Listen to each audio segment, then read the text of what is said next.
ஒரு தர்பூசணி வீடியோ அவரை சோசியல் மீடியாவில் வைரலாக்கியது. அந்த வைரல் அவரை பிக் பாஸ் வீடு வரை கொண்டு சென்றது. ஆனால் இப்போது அதே வாட்டர்மெலன் ஸ்டார் திவாகர் காவல்துறையினரால் கைது செய்யப்பட்டிருக்கிறார். அப்படி என்ன நடந்தது? சோசியல் மீடியாவில் ரீல்ஸ் மற்றும் வீடியோக்கள் மூலம் பிரபலமானவர் திவாகர். கஜினி படத்தில் சூர்யா தர்பூசணி படத்தை வைத்து செய்த காட்சியை தனது பாணியில் வீடியோவாக வெளியிட்ட பிறகு வாட்டர்மெலன் ஸ்டார் என்ற பெயரில் பிரபலமானார். அதன் பிறகு சோசியல் மீடியாவில் தொடர்ந்து ட்ரெண்டான திவாகருக்கு பிக்பாஸ் நிகழ்ச்சியிலும் போட்டியாளராக கலந்து கொள்ளும் வாய்ப்பு கிடைத்தது. ஆனால் சில வாரங்களிலேயே அவர் நிகழ்ச்சியிலிருந்து எவிக்ட் செய்யப்பட்டார்.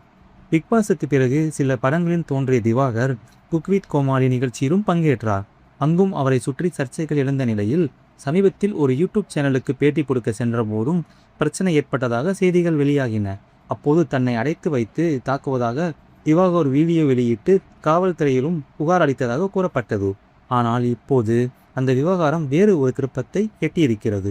யூடியூப் சேனல் ஊழியரை மிரட்டி 1 லட்சம் ரூபாய் கேட்டதாக அளிக்கப்பட்ட புகாரின் அடிப்படையில் திவாகர் மீது 2 பிரிவுகளின் கீழ் வழக்கு பதிவு செய்யப்பட்டதாக கீழ்ப்பாக்கம் காவல்துறையினர் தெரிவித்துள்ளனர். இதையடுத்து வாட்டர்மெலன் ஸ்டார் திவாகர் கைது செய்யப்பட்டிருக்கிறார்.